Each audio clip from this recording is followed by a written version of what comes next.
Yep. We're back on again, guys. Yeah, man. Yeah. Indeed, indeed. Okay. Hey everybody, how we doing? Hope everyone's having a great Sunday. Hope you had a good week so far. Yeah. It's me, Andre, with Mark and Philip, my good friends, and we're here in the living room again. So welcome. How you guys doing? Doing I'm good. good, man. Good. Doing Excited good. for this year, man. Before we start, we should start in the right way and say, Oh. congratulations to the West Indies team. I don't think we need to go anywhere before we deal with this. We got to deal with this first. Wait. Well, yeah, man. Of course, the boys did us proud today, man. I was exceptionally pleased. Well, Yeah. it is us. So we had a few little, little jitters here coming on to the end.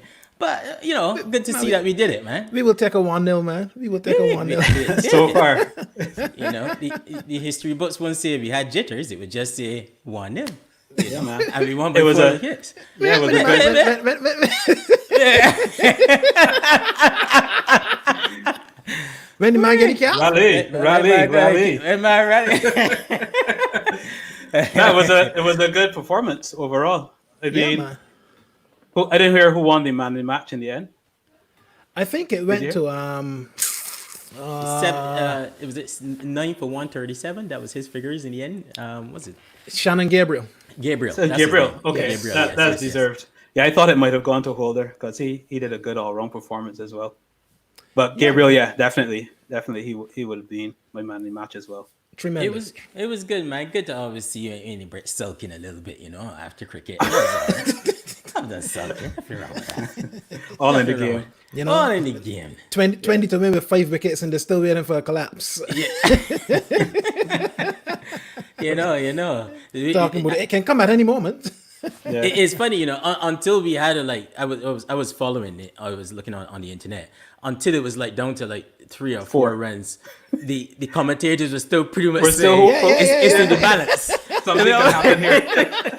They were still saying it's in the balance. Now Yeah. that's either the English optimism or Misguided.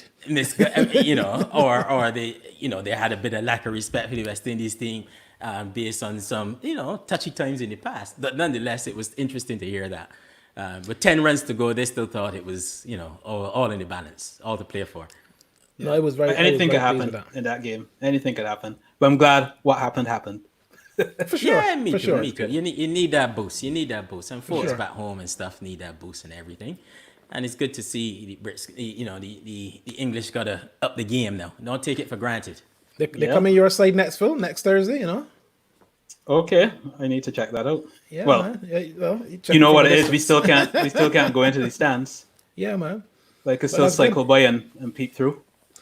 So I know usually when we get started on a Sunday, you always have something that you like to tell us about how Sunday has been for you, because I know something must have been cooking in Manchester today for sure. Yeah, Wait, you no, know what you it know is. that's how quick. No, my man is a veg. You know how quick he's getting on food now, right? What he wants to do, he wants to judge me. That's what he wants to do. But you know that's how quick the man is get up on this food thing, no, right? I realize, yeah. Every week, no. Anyway, continue. Yeah. I just asking questions. I just ask questions. Questions are No, good. it's just today after I went for a nice 10K run. Ooh, you do a 10 today, man? You saw how he smashed that back with the back arm, right? Hey. He smashed that one back. Just getting good. a smooth, leisurely 10K cruise. I Are decided. you trying to tell Corbin that it's not just the diet, there's some I exercise in there as listen. well? I didn't say anything. I got the subliminal, anything. man. Don't worry, I get it. Loading. He's an intelligent man. I think that's me trying to tell you, Mark. I got it loud and clear, man. I got it loud and clear. Whoa. But I just thought, you know what will go down good today? Oh, Lord. Some tuna. And I ain't talking about tin tuna, That's not what I'm talking about. I'm talking about tuna steaks with a bit of lemon and love. You man, a on bit them. snobbery, though. You sound a bit snobbery there, man. And then next to those, some large portobello mushrooms with garlic, black pepper, salt, and So then just- some sweet potatoes, cinnamon, honey. Yeah, that's what happened today. This is Just what to happened show today. people that, everybody listen to Phil talking about the food and things. He don't be making it up. At least not all the time. I don't think so. So today he decided to send you a photo now as evidence, I suppose. All right. Yeah. Is that for evidence? Yes. This Wow. is it. This is it. So you can see the mushrooms there with bits of rosemary and garlic. You look like an out of magazine, though. You This is not a magazine. This Hey, is that's out of my straight oven. off of Pinterest. I'm telling you right now, Pinterest is fighting to get that on. The colors and things look a little odd there, Mark. They look too rich there, man. Listen, You suspect? I scared to say anything now because since he slammed me with the 10K run and thing, I don't really want to be too critical. I would say the colors look good. It is a good balance there of rosemary and mushrooms. You know, Yes. excellent. That's all I can say on that looking one. good there, man. Good and Colors golden. looking good. So the man. kids eat this too? They did. They're getting into fish quite a bit, so they like fish. Okay. They don't eat mushrooms. I was gonna We're say, not there yet. We're not there yet. That's a That big itself tall is a order. marathon. Yeah, that's a tall order, man. Well, But sweet took potatoes, It yes. took me to nearly 50 to get there, so keep That going. is true.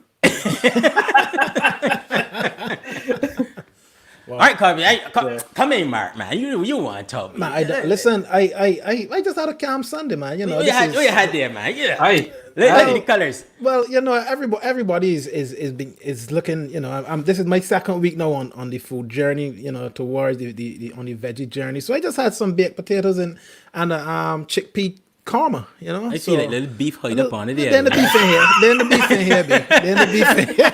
I can see it peeping out. You can see I can that. see it peeping That out, look yeah. that look Then like the a beef in disguise. here. He look like disguise Nah. it. He disguise it, Ozzy. I think so. Nah, I man, think so. that is my wife's exceptional hand. You know, All so right, all right. and it was real good too. So you know, He'd plan to second take a week- picture. You notice how the sweet pepper is there online at the top there, you know? You can see he went in it. He taking a picture today. That's we went This in. is purposeful. Purposeful. Yeah. Purposeful. That's good though. That's good. 2 weeks good. Any cravings? You want a little chicken? You want No, anything? man, the rest had the chicken today. I looked at that, but you know, I wasn't tempted at all. You looked at it with scorn. No, I wouldn't do that. I looked on from a distance, but you know, I'm comfortable where I am, man. Making progress. 21 days to make a habit, I understand. So keep going. Keep one more week and you in. No Yeah, longer. man, I going good. I can see if I can get my man 10K smash it at some point too. So What? Well, I wasn't putting out the challenge, but all right. Okay. But listen, I know you guys would have seen the big news this week about, I don't know if you saw Prime Minister Motley from Barbados and the big offer of if you want to work from home, come and do it from here. That was amazing. I actually don't have a problem with that. I think it's pretty good. I think we're going into a season now where working from home is going to be the norm. But home, you can put that in inverted commas because now if you're working from home, it doesn't matter where you are as long as you have good connectivity and stuff. Why not? So it's a good idea. Well, you know, hope all the measures are in place and protocols and that kind of thing. But not a problem. You giving it any thought? Me? You never know. you can never tell know. us off here. You never know where I am right now. Very This is true. This is true. This is true.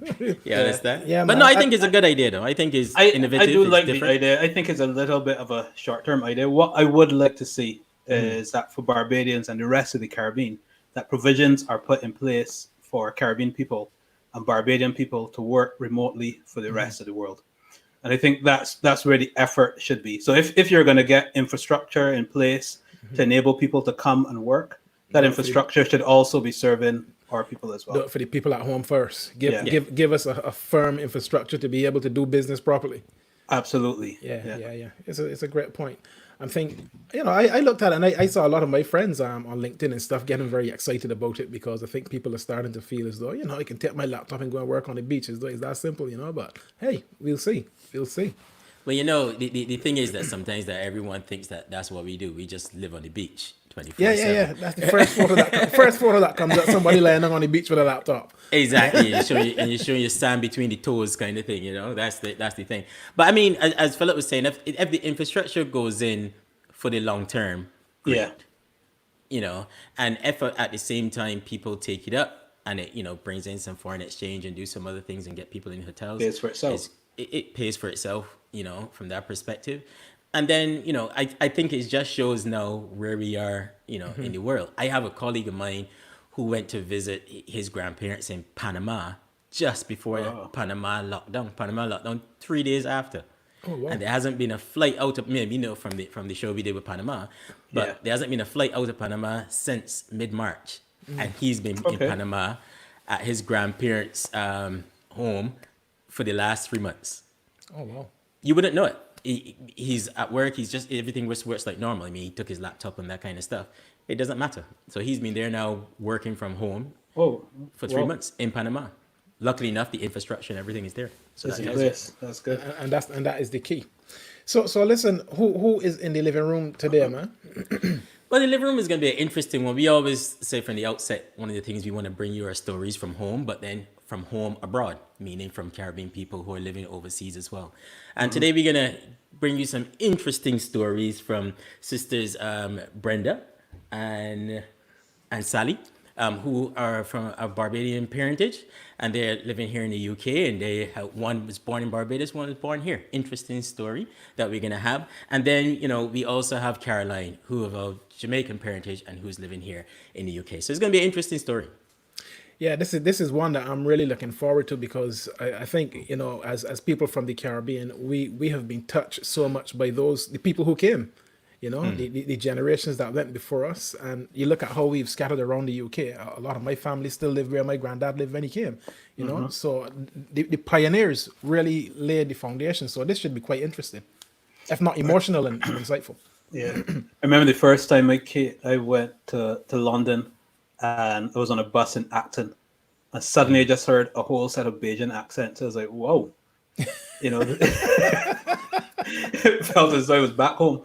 But the more you go around, you do see the impact of Caribbean people on shaping British culture, British infrastructure, the NHS.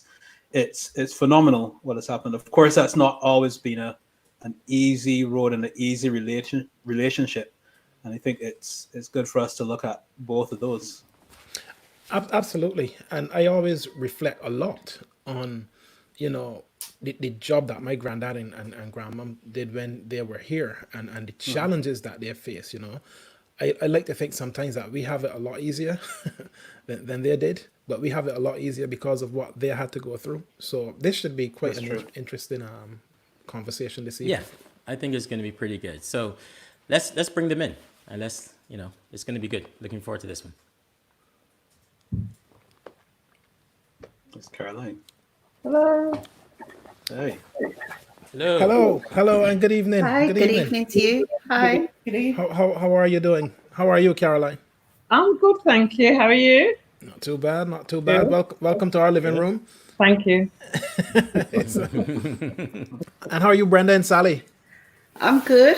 I'm very good. Yeah, enjoying the weather today. So it always lifts you up. So yeah, in a good place. Nice. Excellent. Well, we are in a season where we've spoken to a lot of people across the Caribbean, and about many things. But we always like to start by asking people how you're doing, on the back of COVID-19, because that is still very much in the air around us. Yeah. So how are you and your families doing? Let me start with you. Right. Let me start with you, Caroline. How are you and your family doing? Well, I'm really thankful, Mark, because actually my family's all right. And as you know, my background is nursing and I do emergency planning. So everything that I have been doing and I am doing is around COVID. And you really see the impact of that, the human impact of people losing relatives, not being able to see dying relatives, not being able to go to funerals. The whole grieving and loss process has been completely disrupted. But I'm very grateful. My immediate family and my friends are fine. So, you know what? I have much to be thankful for. Wow. And equally yourselves, Brenda and Sally? So in terms of our immediate family, as like Caroline, everybody's been well, been good. We've followed all precautions and advice. However, Sally's partner. Yeah. My partner, who is a heart and kidney failure patient, and he caught the virus, Oh wow. and it was bad. But I think what saved him, he refused to go to the hospital. He decided to isolate her at home. Okay.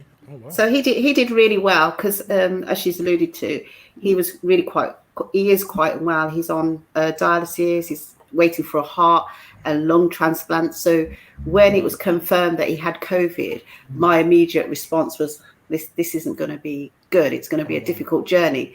Yeah. But he's got very strong faith. When they wanted to take him in, he was very adamant that he wasn't going into hospital. He felt that he was going to be more at risk, so he stayed home. So we all walked the walk with him, and he's fine. He's recovered. He's doing recovered? good. Oh, So great. yeah. That's great to hear. That's really great to hear. That's great to hear. Wonderful. Okay. Wow. It's interesting that so he decided not to go into the hospital then. Okay. Yeah, we had Caroline could probably help me out here. So Caroline and I work in a very multiracial organization. High percentage of the workforce are from a BME background, and the hospital is actually situated in a place where most of the service users are, quite a lot of the service users are from a BME background. So there was a point at the start of COVID where there was a lot of sort of rhetoric going around about the treatment of Black patients, that it wasn't good, and there was a lot of video. So there was a lot of tension beginning to build in the community and also amongst the workforce. I don't know if you want to add anything further to that, Caroline. There was real conflict because I think out in the social media world, it was very much, well, there's no COVID in Africa. It's not like Ebola. It doesn't affect Black people. We're all right. So there was that sort of train of thought. Yeah. And then what was really happening was that actually the people that were dying, particularly at the forefront, were people that were from a Black, predominantly Black or Asian ethnicity. And suddenly there was real suspicion. You know, there was even things about, are they killing us? Are they bringing us into? So there was real suspicion because it was a novel disease and people hadn't seen it before. There was a lot of, well, do they know what they're doing? Well, they know how to treat systems, but they didn't know how to treat COVID because COVID is brand new to all of us. It was, it wasn't something that we could take off the shelf and say, here is the treatment for it. So I think, and then on top of that, there was a little bit of suspicion was, well, what are those communities doing to cause it to be within that community? Are they not following the guidance? Are they? But then people felt that they were being blamed. So you can see that mixture of fear, blame. And in terms of people turning up to A&E, it was literally like a ghost town.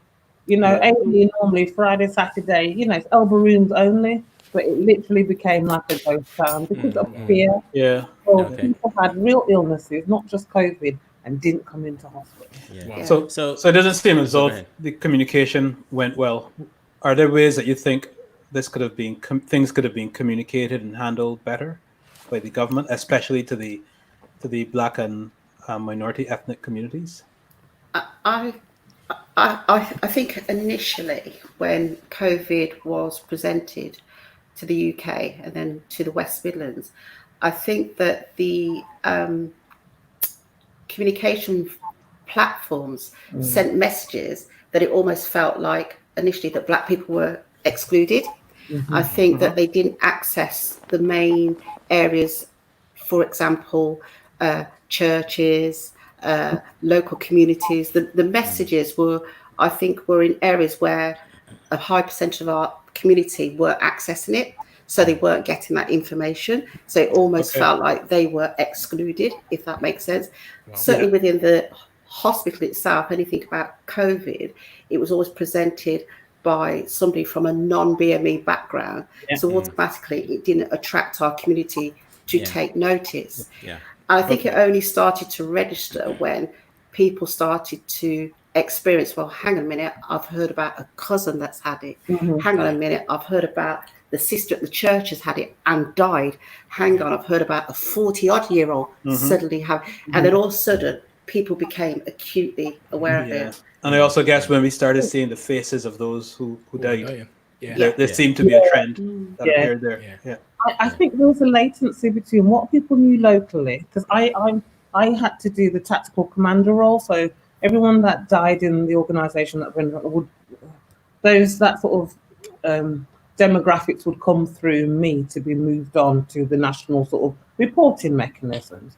And suddenly, quite quickly, we could see a pattern, because you can look at the demographics, you can look at the age, you can look at the gender, and you can quite quickly see a pattern. I do think within the organisation, they started to raise the flag with the relevant tiers outside of the organisation. But I think going back to your question, Philip, it's about the government was very slow. I think there was a real delay in the government. And of course, they talked about COVID, but they didn't consider diversity in their strategy until diversity became the thing that they needed to have a look at. So I Okay. think it's Interesting. tail wagging the dog, not the other way around. Now, I want to come back to the COVID question a little further down as well, because I think it's very important to understand that. But I think it would be great for our audience to also hear a little bit of your journey here to and in the UK also. So perhaps Brendan, Sally, you can tell us a little bit about that. Your parents or dad came from Barbados, and tell us a little bit about that journey. How did that go? The early years, how did that go, and stuff like that? How does it inform your thinking and stuff today? So I'll kind of let my sister start because she's older than me, so she knows the beginning. Well, excuse. Well, my father came here in the late 50s with my mother. My brother, who was born here, was later sent back to Barbados. So my family could save for a house. Do you want to go? Okay, so my parents came, as my sisters alluded to, in the late 50s. Well, my father came first and settled, and then my mum joined him. And as I think, as you know, when they first came to the UK, it was pretty difficult in getting accommodation. They went through the usual, no blacks, dogs, and all that sort of jargon.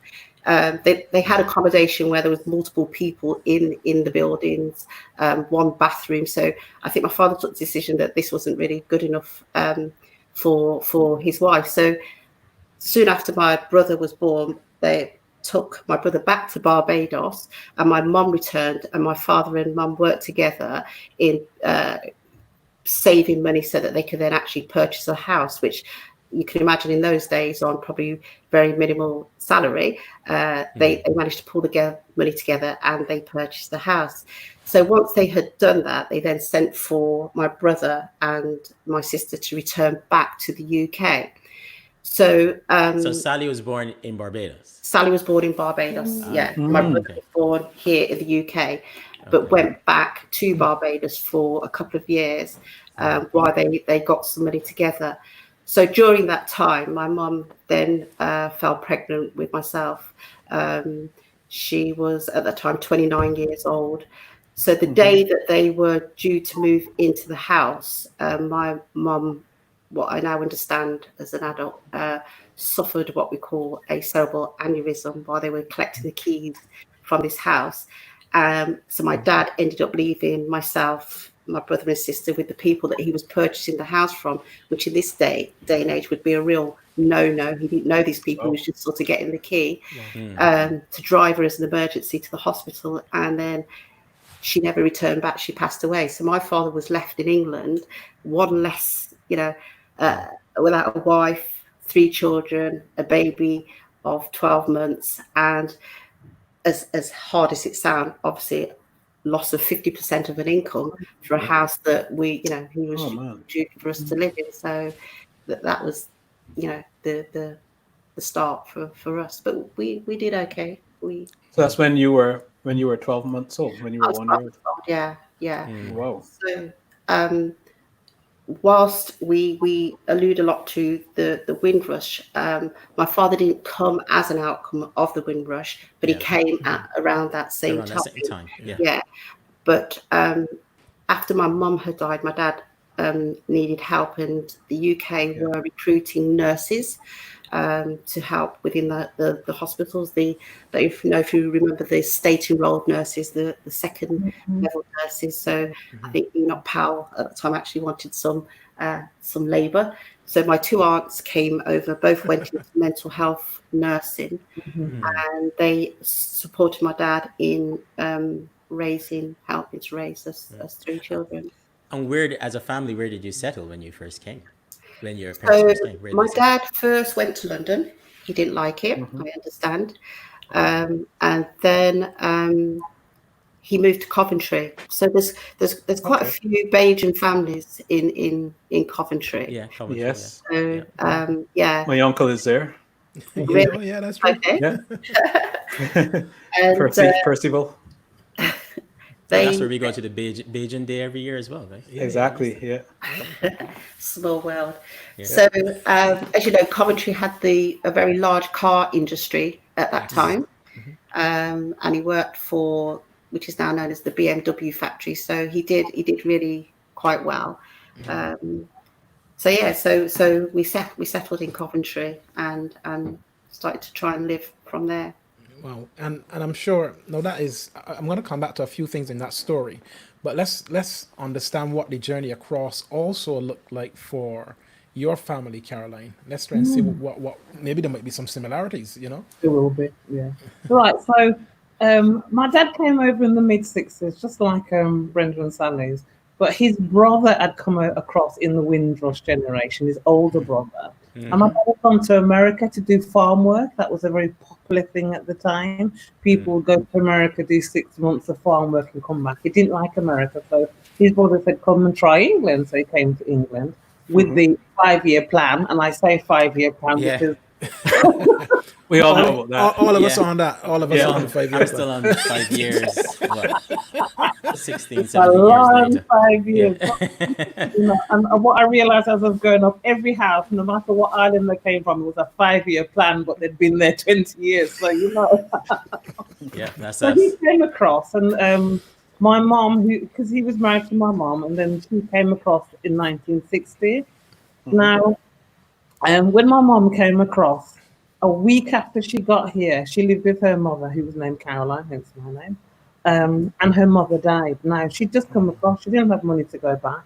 And a week after that, her older sister died, because my mom was the youngest of 13.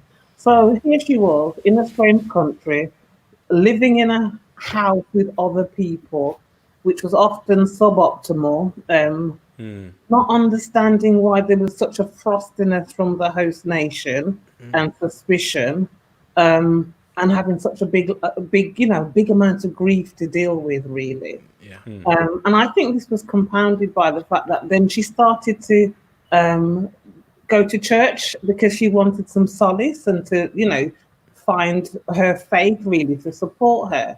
And even in that, they were asked not to come back, which I think is staggering. Oh wow. So a group of people. So I grew up in Handsworth, and in Handsworth, my road was lovely. I had some people from St. Vincent, from St. Kitts, from Barbados, from Jamaica. There was lots of people. But the one thing I noticed about my community, all of them growed everybody else's children because they wanted that collateral support with each other. Because they were seen as being marginalized really from the wider society. So, you couldn't walk on the road and do something because your parents would know before you got home. The grapevine was quicker than your feet, right? And there was no mobile phones. It was a miracle, actually, to see how to do that. So the same the same community way of raising children was transported here in the early days it was as well. Lovely, lovely. And it gave you a sense of support and collectiveness and togetherness. They brought a lot of positive things in sometimes a very negative and frosty environment. And then 1966, I was born, and in 1967, my parents adopted me. So through my adoption, I have been given a family, fantastic parents that loved me and nurtured me. And I actually think my whole life changed course at that point. Um, my family, my cousins, my aunts and uncles, that there is no, you would never know because I am their niece or I am their cousin, and that's just it.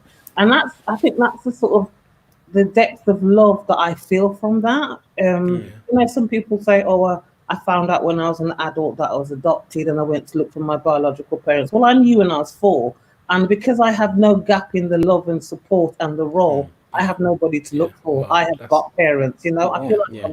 I've been gifted in many ways. Yeah. And so my parents always wanted to go back, right? They always wanted to go back. And what stopped them going back initially was me. I'd gone to London. This is a child's view of life. My dad was retired, my mom had retired, and they were saying they want to go back. They got some land, they had a farm, they rebuilt their house, they'd planned to go back. And they kept on saying, "Can we go back?" And I was going, "No," because it was all about, I live in London because I lived southwest London, and all I wanted to do was pop up the road to see them. And then at some point, I realized, hold on a minute, it's not about me, But it took me a little while, I would say about 18 months to get to it isn't about me. They went back to Jamaica. My mom died after 10 years there, but she absolutely loved her time there, back into the church, working with the community, working with the schools, the children, helping out relatives that need helping with schooling and other things. And my dad absolutely loved it. He lived another 16 years. So even though they came over and had comments like, "Show me your tail," and a penny thrown at them in the very early days. And Brenda, you mentioned Enoch Powell. Labour's slogan for getting votes was, "If you've got a nigger for a neighbour, vote Labour." You could, I mean, it just sounds outlandish. And that was openly said and shown probably in areas around you and that kind of stuff. That was the campaign. There were little posters and stuff, and the NF felt it was fine to come on the television, the National Front group, the far right, and actually say why Black people need to come out of their country. And that was a political broadcast. It was seen as mainstream, and so and I'm sure it'd be the same for your dad, Brenda. They were living in the times of open hostility. Oh yeah. My dad used to talk about the skinheads and people spitting on you, and the sheer blocking of progression. So they went through a very tough time, but I think they came here with the belief that they could do better, they could get better for their children, offer opportunities for their. I truly believe that when myself, I didn't start going to the Caribbean until, I think the first time I went was when I was 13, when my sister took me, and then I went back as an adult, probably at 21. It was only then I thought, God, how did you leave this for? And I realized that you really have to be some sort of hero, and you really have to be a real determined person first to leave such beauty, and then to come to a country that actually doesn't really want you. All they want you for is your cheap labor. Stay as well, right? Some people, when they hear those stories, said, "Oh, let's not bring up the past. Let's not bring up the past." But if you think about it, it's not that long ago. Two, those people that would have written those slogans are probably still alive. Yes. Right? And doesn't mean that somehow they woke up and said, "You know what? That was some pretty bad stuff I was doing.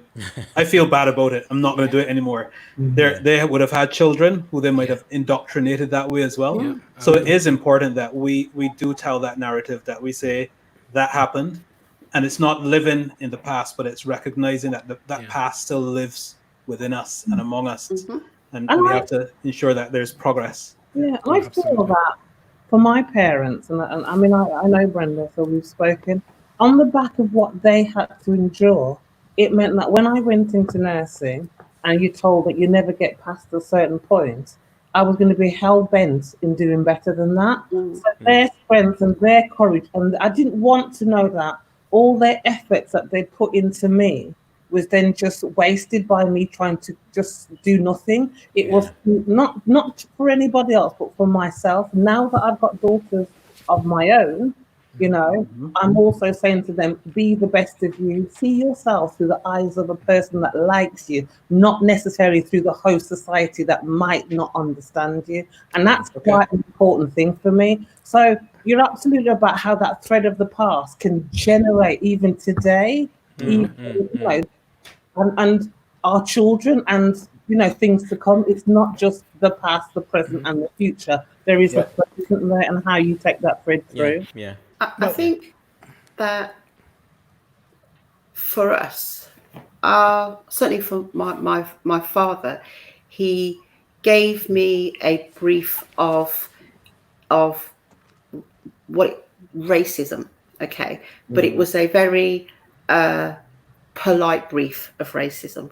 They were very still, you know, this can happen, but don't you do X, Y, and Z because it could lead to trouble. Okay. Okay. So then I have a son. Okay. So my narrative to him was very different. I prepared him for, you're going to get stopped by the police. They're going to do this. This is going to happen in the workplace. And this is what you do. And this is how you communicate so that you survive all of this. Now, I think certainly for our parents, that when they got here and when they saw how they were treated and how their children were treated, they entrusted the schools to educate us. And then halfway along the line, they realized, well, actually, these teachers don't want to educate our kids at all, because all they want to do is put them into lower level jobs. Any aspiration their children, me, had, they tried to squash it down. Whereas myself and Caroline and Sally, we tell our children, we've told our children, whatever you want to do, you're entitled. That door should be open for you as well. You may have to fight a little bit hard for it. You may have to run a little faster for it, but you're entitled just as much as anybody else. I was going to ask, how was school like for you guys as well?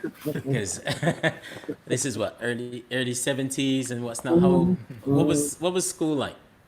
Having obviously your parents with the Caribbean, you know, upbringing, bringing you here, or you being born here early days. How was that in those days? So, do you want to go first, Caroline, or should I go first? I'll just say quickly. How was school? School was a place where I really felt that the teachers brought the relationship between teacher and pupil was not equal. That's the first thing. The relationship between teacher and the black pupil was even less so. I felt that I was already boxed and coxed into a type. And I'm going to give you an example. So I'm 15 years old. I'm in secondary school. I'm thinking about what my career is. I'm actually thinking about how I'm going to get on with my exams. I went to the careers officer, because we all had to go to the careers officer. And he said, what would you like to be? And I said, well, I think I'd like to be a nurse, a qualified nurse. My mom was an auxiliary nurse, and I'd like to be a qualified nurse. He sat back in the chair, almost taking a sharp intake of breath, and basically said, by the time you're 16, 17, you'll be pregnant. You're not going to come out to anything, so don't bother doing that. So I went home and told my father, which is the voice in my head, and he took a day off work. Now, when you work in a factory, you lose money when you take a day off work. So this was an important thing. And he came up to the school. That's a Caribbean father right there. And this was the school's guidance counselor, right? Careers advice. Careers advice. Careers advice that I was going to come out to nothing. That was the and you know, it just goes into dashing young people's dreams. It's not even giving them an option or a route or an alternative. If one way doesn't work, have the tenacity to try and find another way. Help will be on the way. None of that. It was all about, you're not going to turn out to nothing. So my dad came up and to see the teacher. Teacher didn't want to see him, so he waited. Now, the sad thing, I think, is that my children are now, one's 19 in a couple of weeks, 19 and 20, all right? And I've had to go up to their school and address the teachers about attitudes, suggestions of expulsion when there's been no wrongdoing primarily by my own children. And thank God for my dad saying, empty your purse into your head. When I was younger, I used to think, what nonsense is he talking? But now I know, because it was because of the education that I had. Like, I met Brenda primarily when we was doing our MBA together. We were doing our masters. And I went up that school, and by the time I finished, I got a full-fledged apology. And my child was never going to believe in that school. Yeah. So, Caroline, can I ask you a question here? Don't you find that when you go up to the school, I mean, I've had the same experience with my son, attempts to suspend, exclude for unnecessary things. And it's so interesting. You almost want to laugh, actually, that when, you make that appointment and you go up to school, when you're able to articulate yourself very well, it actually surprises them. I'm surprised. When you structure your response to their behaviors, where you've got a strategic list of questions that you want them to answer, it absolutely confuses them. Yes. Because all they expect is aggression from you. I don't know if you've ever experienced that, Caroline. Oh, I definitely have. One of my daughters went to grammar school, and so you would expect a different type of behaviour. But the behaviour that she got was people touching her hair because it was different, and that's not acceptable.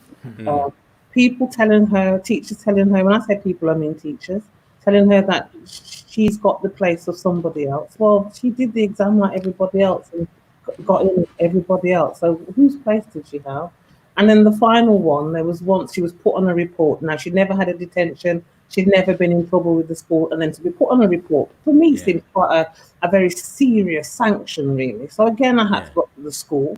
And Brenda, you're absolutely right. I met with the doctor, whatever her name was, and she was the deputy of the school. And she started off almost in a belittling tone.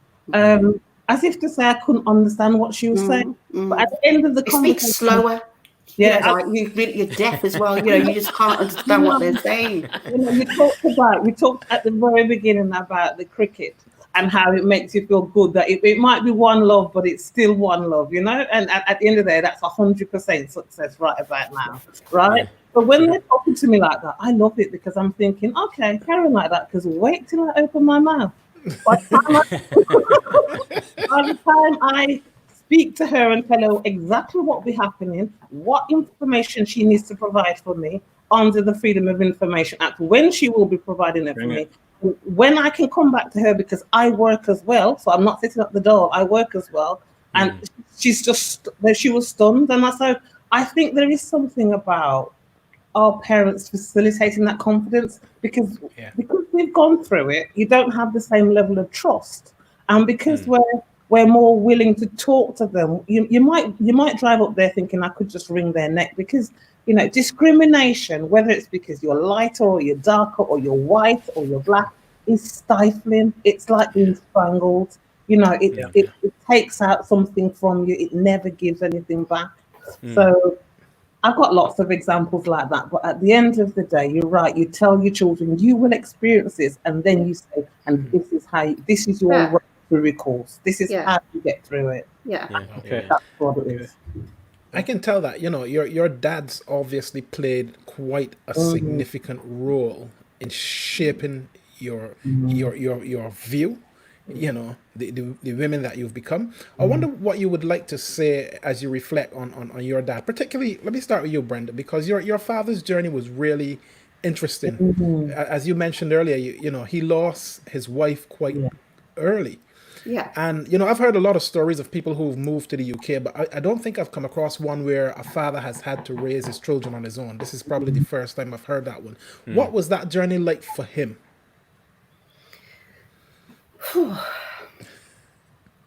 I mean, for me, for a very long time, and I know this sounds really strange, I think it was only when I became a teenager, mid-teens, that I realised that I was supposed to have a mum and a dad in the house. I think it's when I started going to friends' houses, and I realised there's two parents.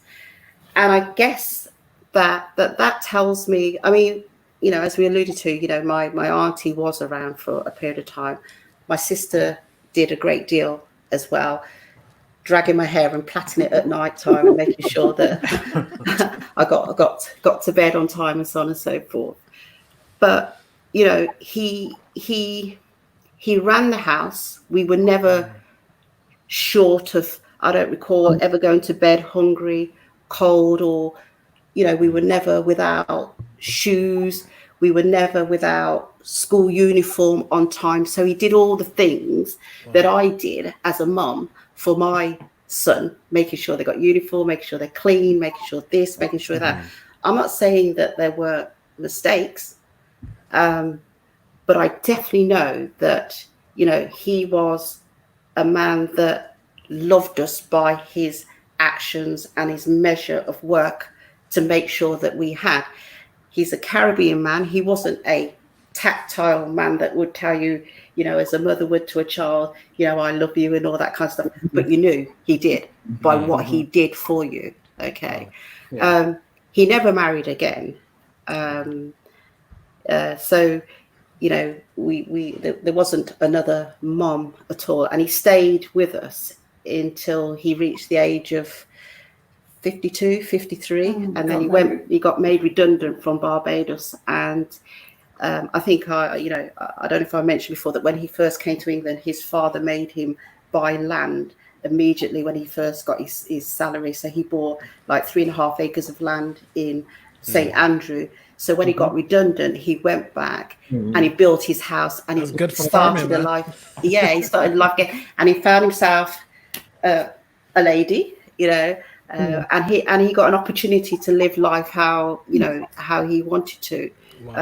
In a relationship. So I guess there were times where, like anybody, lonely, you've lost your wife, you've got 3 kids. I know certainly that I can remember, because he had obviously 2 girls and a boy, and I remember being at school about the age of 8, 9 and getting called out of the classroom into the headmistress's room, and went in there, and there was my dad.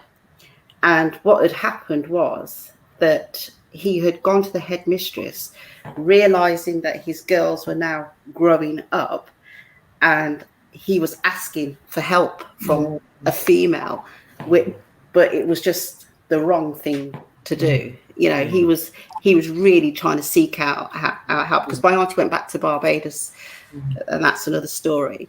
And I can also remember when I got to the age of where you transform into a lady.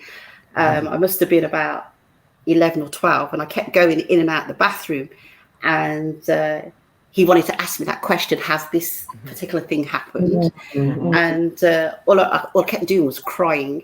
And he obviously clicked, but couldn't ask me outright. So I remember I said to him, and this is the God's honest truth, I told him that I had toothache, and that was the reason why I was crying. And I remember he took me to the dentist, and the dentist drilled my tooth. I didn't have toothache. Seriously. I filled a tooth. And to this very day, that's the only filling I've got in my mouth. And that wasn't honestly. So, What a story. in answer to that question, it must have been tough. But he did his best. I mean, he could have sent us home. His parents did say send the 3 children home. And I remember him always telling the story that he said he wrote back and told them, because in them days you didn't have WhatsApp and text, and it was a long journey, letter, airmail. And he said, if I have 1 slice of bread, we'll cut it into 4, and all of us will get, a corner each. And we stayed with him. Wow. That is just so inspiring, but so moving at the same time. And I think we don't often realize how the pioneers put in place a significant foundation. And Caroline, no doubt your dad would have been similar. My dad was fabulous, of course. I am biased, of course. You're allowed to be. That's all right. I was going to say. My dad was, I used to have, I as I said at the very beginning, how grateful I am for I was quite a sickly child, so I've always had eczema and had really bad eczema. When I was younger, in those days, they used to hospitalize you for 3 months, 4 or 5 months, and this was a regular thing, And they used to put you in the children's hospital in Birmingham and keep you there for months, and then you'd come back. Parents couldn't visit like they can now. They couldn't stay with children like they can now. You could visit once a week. And so, when I was at home and if my skin was bad, my dad would do all the things that he needed to do in terms of creaming, bathing, nurturing. So he was very much a tactile, hands-on dad. And I would say I was like his shadow. Wherever he went, I would want to follow him, you know. So when he went out with the guys on Saturday and Friday night to the pub to play domino and, you know, and have a drink, I used to cry because I would want to know, why is he leaving me? And the poor man's probably thinking, I just want to go out with my friends and stuff.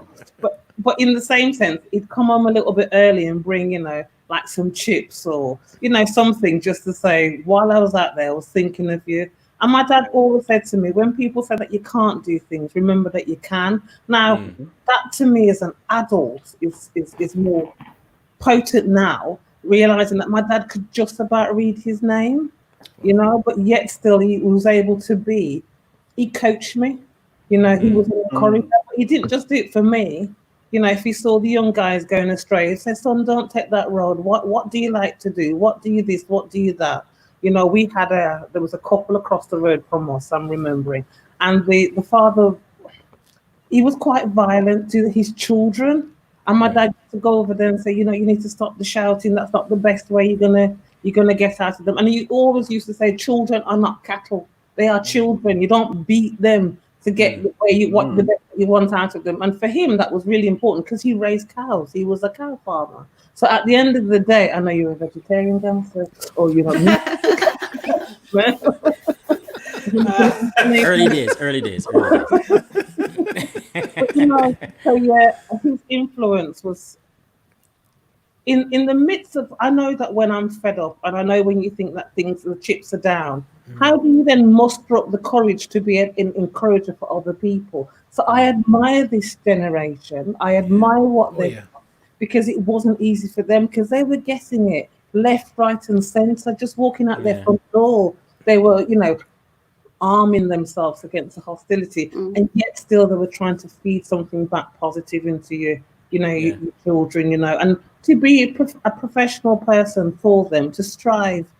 You know, they're not here to see that now, but at the end of the day, you're thinking, this is your legacy, this is what you've left behind.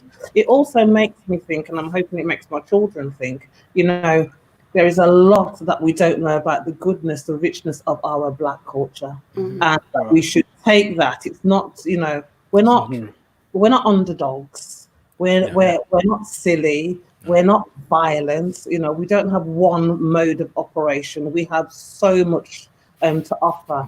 And, you know, I think Black men get a different deal from Black women. It's a different thing. But one of the things that sometimes I think is that people are always suspicious of Black men in, you know, they could just flip, or, you know, are they as nice or respectful as white men? And that's not the case. It's not about the color of the person. It's about the character of the person. Because all of us in our living room, this, you know, our virtual living room now, we know good and bad people, irrespective of what they're up to. Yeah. You know. You know, it was interesting to hear you say there, you know, that you hope you don't know if your kids get it or understand the richness of the history. Now, obviously, you know, you three have had firsthand knowledge of people who moved here. Similarly, myself as well, because I was born here in the UK, but my mom did send me back. So 18 months, and I was back in Barbados and grew up in Barbados, and then I moved back afterwards. Do you think, you know, how has it been informing your parenting, one? And are you making an overt effort to keep those connections to that first generation of people and what they had to go through there, and help inform your kids as well? I know it's difficult because sometimes life can get in the way. It could be busy, but are you trying to overtly ensure that they understand? That's an interesting question. It really is, because I think, you know, the Barbadian community, I don't think I had an opportunity to embrace it and to understand it until I started going to Barbados in my mid-20s. Okay. My father wasn't, I don't know if you would agree, he wasn't surrounded by lots of, I mean, he was in the choir at church. There was a choir at church, but there wasn't a multitude of I mean, if you asked me to try the Bajan accent a couple of Go on. years ago, Give it a would have been try. hopeless. I can do a little bit now. Give me a Just cheese a on bit. bread, man. Give me a Just cheese a on little bread. You bit. know. Man, That's I the can litmus try. test. I can try. They'll all be like, "Oh my God, she didn't do that." And I know what to say. She and I. So you know, And in the audience in the I'm- living room, what would you give that out of 10? Tell me what you give that out of 10. Let's see what people think. Especially that oi. Oh, yeah. I roll forward. That's like an eye from St. Andrew. Well, I was going to say, but I didn't want to say it, And the right? country eye. so That's a I real St. think- Andrew oi there. So I think up until that point, I was very heavily influenced by the Jamaican culture. I probably knew it better than I knew my own culture. And that's because a lot of my friends were from a Jamaican background. I enjoyed, I don't know if you'd said the same, I enjoyed reggae music, the food. And so I got used to that culture or their trends before I did my own. So were there not a lot of Bajans around in your community as well? Or did everyone kind of stick to themselves? In Coventry, there wasn't a large community, Bajan community. I think that's what the problem was. So that came afterwards. I just don't, I think even now, in England, I don't know many Bajans. I do know some. Well, you got But I 3 don't left to think- start with today.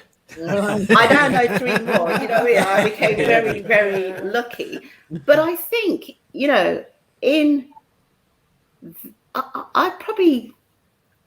may only know about 4 or 5, which is really strange. And I think also what happened was because my mum passed away, I lost a whole side of her family. Okay, so you didn't network with cousins. You didn't. There was none of that. There was my father. His brother was here, but he didn't have any children. My aunt didn't have any children. My aunts. So everything was really shut down. So where you would build those relationships and network with other people, certainly for me, and maybe say, I personally didn't get. I don't know with yourself.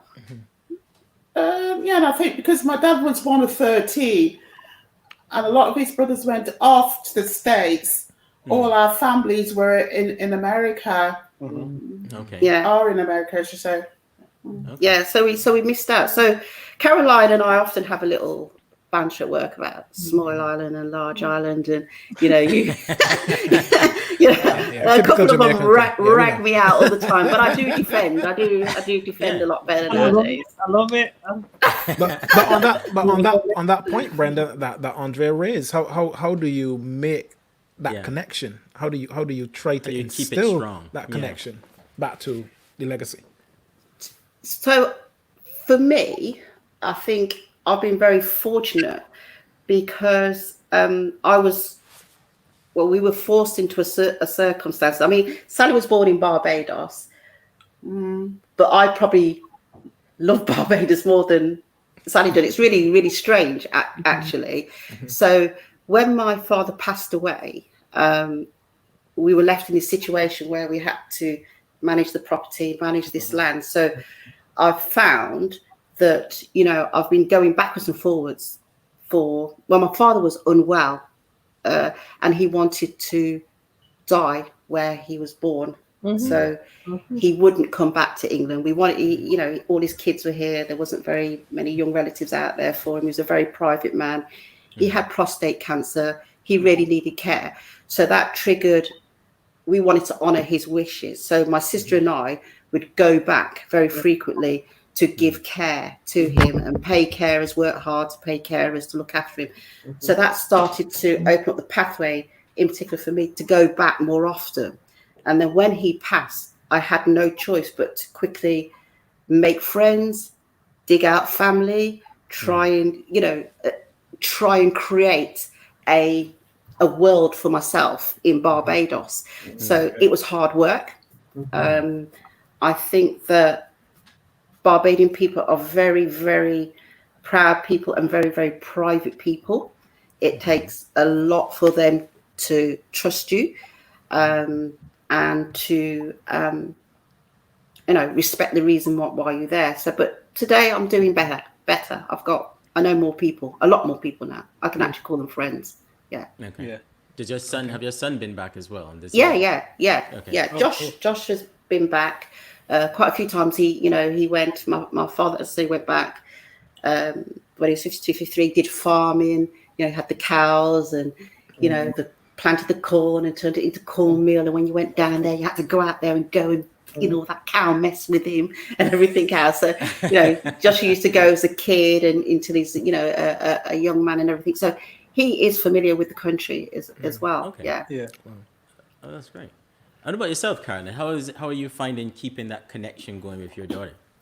Oh, I mean, I tell my children to upset me. I mean, they plan, what happened to on a tonsil? And it's all right. I'm fine with it.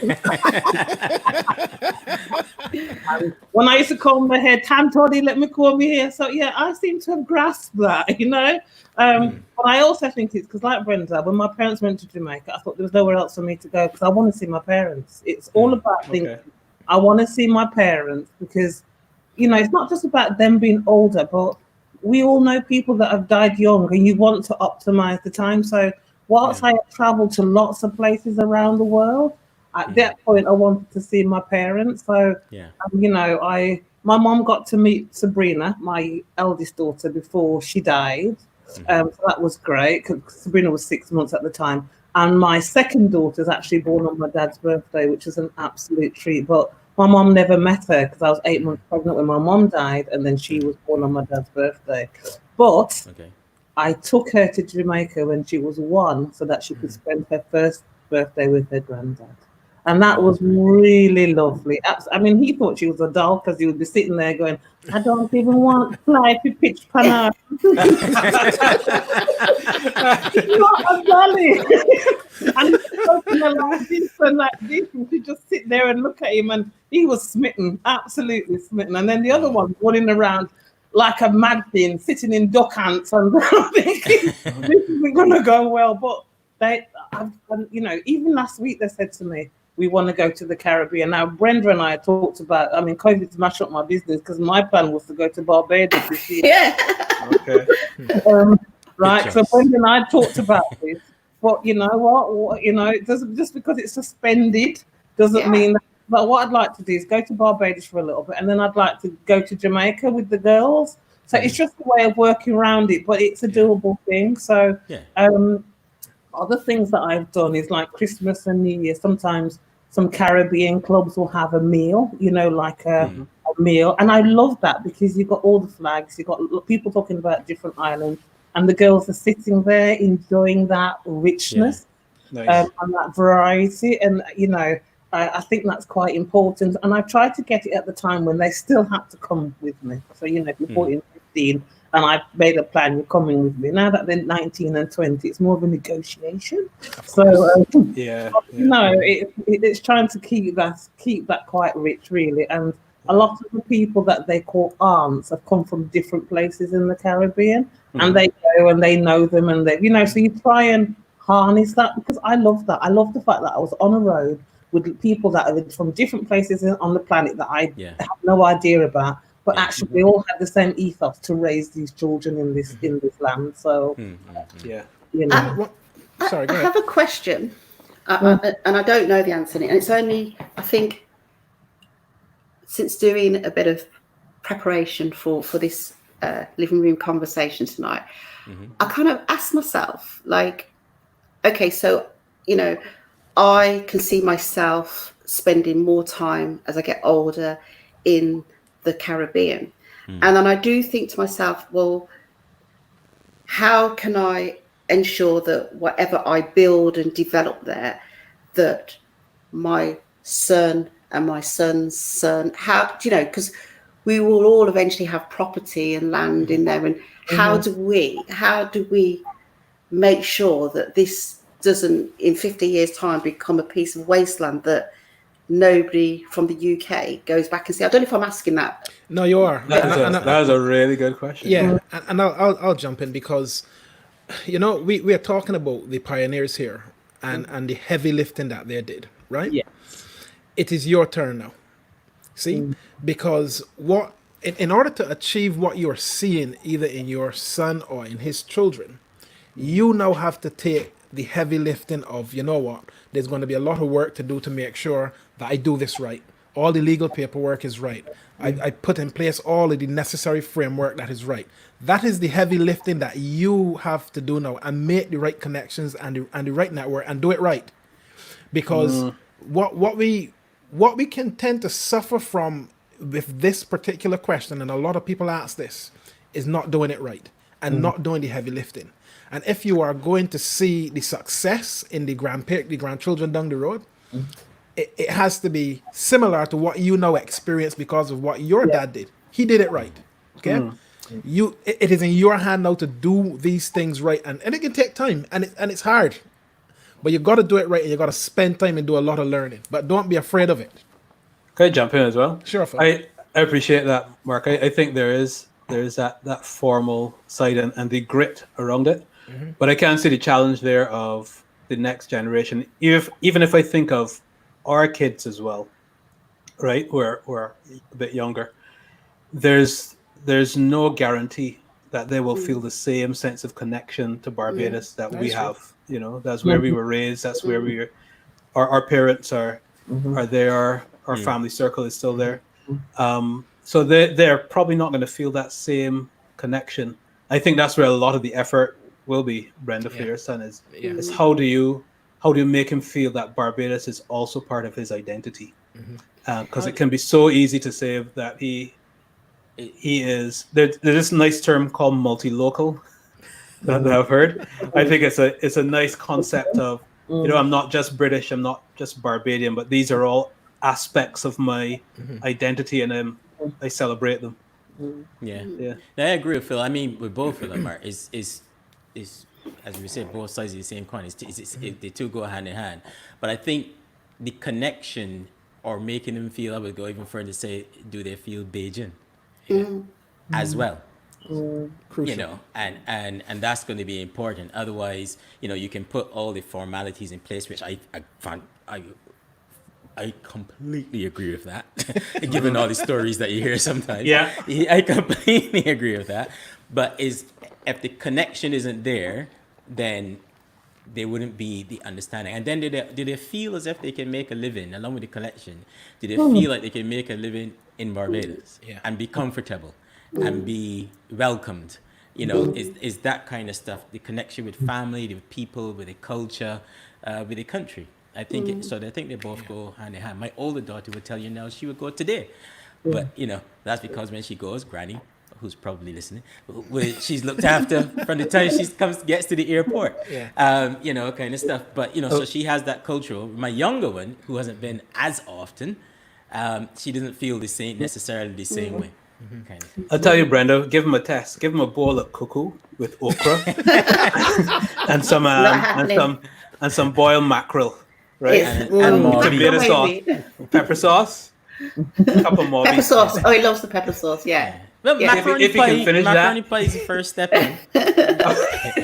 But you got to graduate from macaroni pie. You can tell me from two different schools of cuisine here.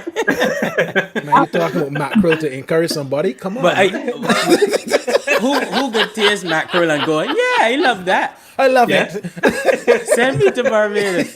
Yeah, man. But on that point, Brenda, I've seen that in my. Sorry, no, you jump in, Caroline. Go ahead. The only thing that I was going to say is about like the children, and they will have some sort of blended identities, like a sort of sliding scale of where they are along that. I think one of the things that when I've been to Jamaica that I love lots of things about it. Don't get me wrong. But I dislike being called English because it's almost feeling. So you're in England and you can be, you're a foreigner. Where do you come from? Which is a very regular question. And then you go to your home, your parents' home, your identity that you understand. My parents were very strong in holding on to that identity. In the home, it was very much that identity. And then you called it, English. And that just give you a sort of a bit of a step back, which is Yeah. really, because I think not only do you have your identity, it's how is that Yeah. impacting on this sort of international global plane. That brought me to. Oh, sorry. Go ahead. No, Go no. ahead, Violet. I was thinking about this again today. I was thinking, so I was born in Britain. Okay. I now have Belgian citizenship. Yay. But I'm finding as I'm getting older, I'm using the term I'm going home, and I'm talking about Barbados. Wow. Okay. And I don't, that's the truth. That is really the truth. And I don't know what's happened over, the last couple of years where I'm not calling UK home anymore. I feel like, I don't know, I feel like I'm a lodger here recently. Wow. I don't know if that makes sense Does. at all. No, it does. Yeah. It does. I feel comfortable in the Caribbean. I feel safer. I feel freer. I don't feel as much as a threat and have the issues that we have here. And that is really, as I say, that is really generating in me that I am using the term Caribbean and home A lot much more. Yeah. Now, I don't know whether the people of the Caribbean accepts me as a resident there, truly accepts me. That's yet to be identified. I think if they watch this episode, it's a yes. For sure. Back to that speech. No, I see your points there, because home is definitely the place where you feel, and you can have several homes, but it's a place where you feel free, you feel accepted, you feel that you can be your authentic self Yes. without having to put on a mask and a show, except these days you have to wear a mask in some places. And where you feel as though you can progress and prosper, your dignity can live out. So I can see your point there, that there are some times when Barbados is going to feel more like homeless. And of course, that's where, your first love, your dad, that's his resting place as well. So there will always be that emotional connection. To home. I quite like the idea of the fact that, when I've been to places in the Caribbean, including Jamaica, I don't wake up and I'm not reminded by the looks of the people looking on me that I'm a different colour. Because I don't wake up and see my colour. I wake up and thinking, Lord, your face look dry, you look tired. Lord, I need to win the lottery. Like, kill me. I don't wake up and thinking, oh, I'm black. Because that's not a thought, because I am. But I'm often reminded of my colour by the expression and the behaviour of the people looking at me. And I find that to be, it's stifling. So when you're in the Caribbean, I know there's a thing about discrimination on the complexion, and that, again, that where does that stem from? I know there's all of that going on, which is not right, but I know that it's there. But at least I don't feel like people are looking at me because I am black. So, there is something about that in itself is one less thing to deal with in the day. Yeah. I wonder if it's interesting, right? Because, I know you don't want to use the second generation, but yourself and me, because I was born here. Now, I grew up in Barbados. So when I moved back here to the UK, I came for university first a few years before that. At first, to be honest, I couldn't understand, because all my cousins and stuff stayed, whereas I went back. And my mother's reasoning was she just felt a better upbringing in Barbados and stuff. I didn't understand it initially. Having come back, though, I must say, I get it. Just this sense of that feeling that you said, I started there first, of color is not very issue. It's not a thing. It's not. So even coming outside of that to a foreign environment when I was older, I still had the confidence, the upbringing, the mental thing of this is not an issue. Yeah. Unless somebody else make it an issue, but it's not and then we talk, but it's not an issue. And I didn't have that, so it's interesting to hear the differences of people like myself who were sent back. And I know there were many who went to live with grandparents and that kind of stuff versus people who stayed. So it's I think interesting to that's hear a that. really good point, because I think you think over here, children as young as 3 are noticing that they're different. And so their upbringing, whilst you might be very positive in the home, the family's positive, they are still being told by secondary sources that they might Yeah. see every day that they are different. Now, you're absolutely right. By the time you've got here, Andre, at the end of the day, your mind will be clad iron. I am fine how I am. This is how I am. But a 3-year-old, a 4-year-old, they're still very porous. They're still very impressionable. They're still absorbing quite a lot. And yes, I think your mother was right in terms of you will be more that confidence would resonate with you. Right? I have been here for 20 years, and I was born in Barbados, and I still feel very Bajan every day, But I think the thing that we can't get away from is that we will always have this tension within us because of the environment that we live in, where we've made Britain our home, Yeah. but within our hearts, because of how we were raised and the things that were instilled in us, those of us who were born and raised in the Caribbean and came to the UK and spent an extended time, you can often have this tension of, trying to almost live out the Caribbean in England, and it doesn't work. And you always have this feeling of wanting to get back, because it's like, I think it was Brenda that said, well, that was her dad. He wanted to get back because it's in him. And I feel from one generation to the next that hasn't changed, because I still feel as though, I want to get back too. That hasn't It's, changed. it's interesting, and Philip is like our resident sir, right? He spouts knowledge and what's not. But we were talking before, Phil, when we were talking about this is a day this week. And by the way, let me just pause for a second. Thank you for everyone who's joining us today in the living room. I see some new faces and some new people in here. Let me just shout out. Is it Sylvia? Sylvia Matt? You said this is the first time that you're joining from Bexley Heath. Welcome. Just around the corner from me, actually. So welcome, Sylvia. Karen, I see you being active in there. Pet, I see you there as well. Bigging up Philip as usual. Up and on. Marika, I see you in there. Selwyn Curtis, I see you there as well. Thank you everybody for joining as usual. If you can, join us on Facebook, join us on YouTube, join us on Instagram as well, and Twitter. Just look for We Global, and you can join us there. And as usual, we ask you guys to share. If anyone's watching at the moment, just join us on Facebook and you'll get notification of when you can see the next show as well. But just going back to that point, when we were talking, Philip, the other day, we were talking about obviously the talks that you do at your workplace regarding racism and what's not. But one of the things that you said is when you look at measuring, it's not about how many, it's about how many are speaking positively. And that Absolutely. could be a good thing. So it's a good, interesting thing in Mark, because you took me back to that one, is that you said, yes, you feel Bajan, but the real question is, do you feel British? And that's really the question there for Brenda and Sally and for Caroline. Yeah. Do you feel British? And that's really the question. Not if you feel Bajan, happy that you do. And that's great. Look at Brenda's face. British? Wow. Do you know what, though? My question back to you.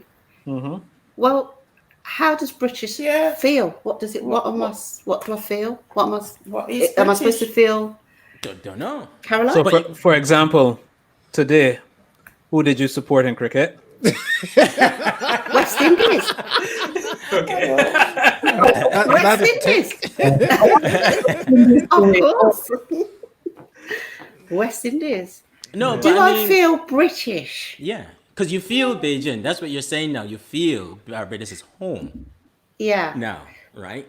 So do you feel British? However that is for you to feel British. Do you feel British? Okay, so if I said that say Barbados feels like home because I feel safe, okay, and you should always feel safe in your home. Okay, so if I think apply that for UK, I don't feel safe all the time here. I don't feel safe a lot of the time here. So therefore, based on that, I don't think I feel British. I feel British in the sense of I know how to use services if I needed to. This is interesting. This is interesting to hear.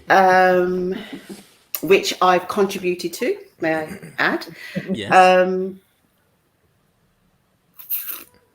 Do I feel British? No, that's a hard question. It is a hard really question is. because Caroline, help! You got me here tonight. Help! I'm even trying to think of how to break I like that down Caroline into. just sitting there thinking, come on, Brenda. Into component parts. I think Yeah. that is the first question that has stunned guests on this show. Stop it. Interesting one. I think, So I go think ahead. what I think about it might not be an answer, but for me, I feel like when I'm in the Caribbean, I feel like a first class person. I feel like I'm equal to people. When I'm in England, whilst I navigate the systems, I know how to do things. I can, it's easy. It's easy to get into a work or social mode or whatever. It's very easy to do. I still feel like I'm not. There's something that's an undertone, so I'm not as equal as when I'm in the Caribbean. Even when people are saying, "Yeah, I'm British," and you're thinking, "Please don't call me that." So, but I do feel like I'm equal. There's a sense of fairness, maybe, and I think when I listen to Brenda talk about not being safe, I think there's a physical thing about not being safe. But when you're at work in a working environment, it could almost be like you're not treated in the same way, or you're at greater risk of being discriminated against, or of harsher treatments. We talked about schools earlier, but it doesn't stop at school. It can manifest in the workplace as well. Yeah. So people might do one thing at work and they're white, and they get let's say they get a final warning. Let's say that then, okay? But if you're black, you're out. And it's the same level of wrongdoing, for a want of a better term, but the sanctions are always harsher. So that means that people hold on to their jobs. Often, my dad used to have this term: you have to suck salt sometimes, and sometimes you have to suck salt just to hold on to the job, to try and keep your head above water, because you're working for your lifestyle. I just feel those sort of things makes me. I don't feel wedded to the concept that I am just British. So, Can I just add one more thing? Okay, ahead. and this is true. I'm not making this up to be comical. All right. So as you know, I'm a registered nurse, but I went into management. But I enjoyed nursing, so even though I moved into management, I still continue to do. I've continued to do nursing practice. Okay. And I kid you not, there's been a number of occasions where I've cared for patients and they've said to me, "Where are you from?" And I'll say, "Coventry." And they'll go, "No, where are you really from?"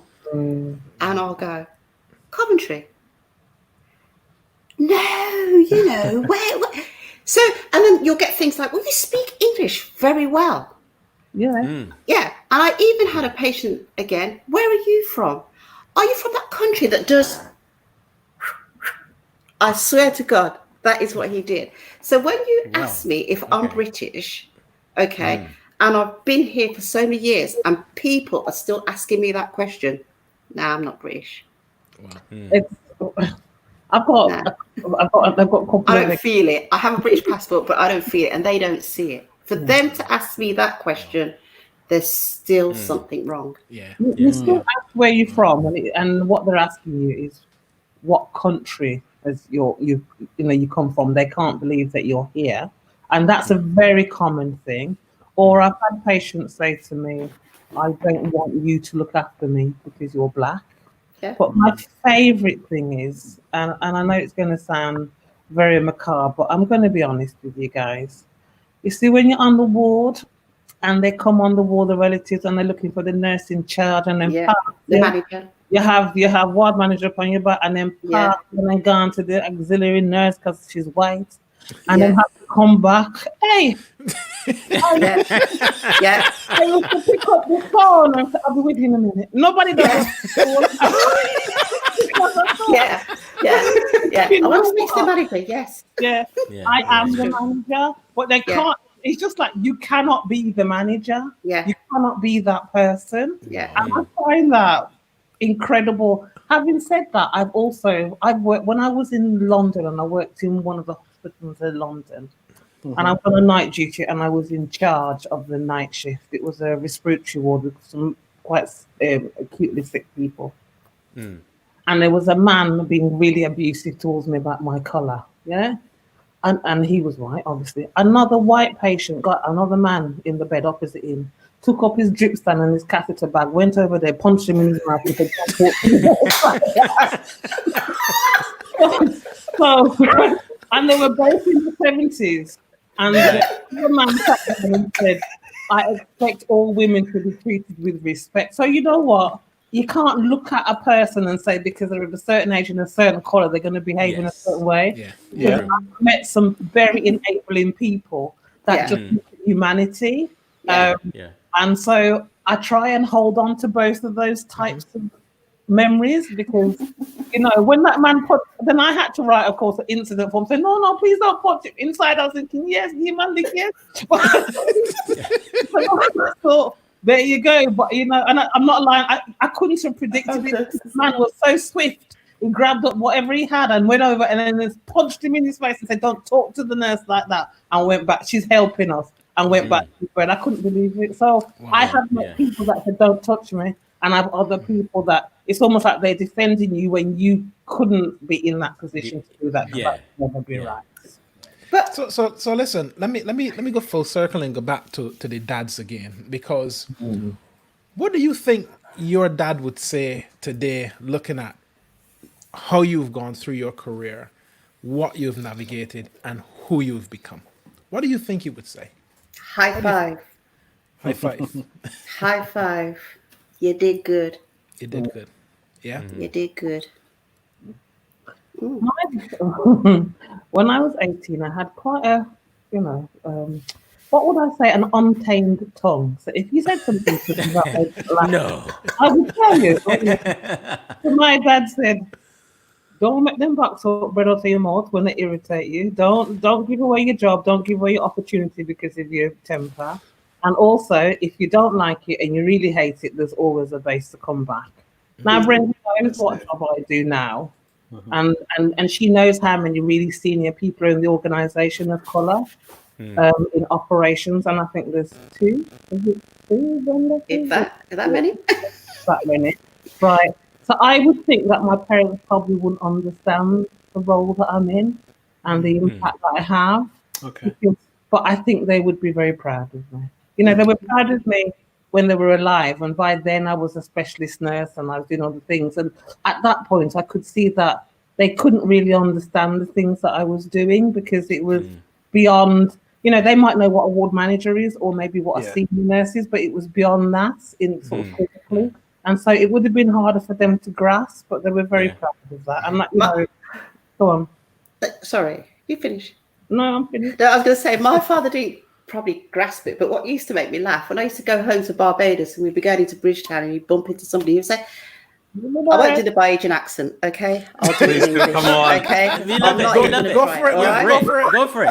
If my brother was here, he could do it good, but I can't do it, so I'll do it in English. So he would say, this is my last daughter, and she run the NHS in England.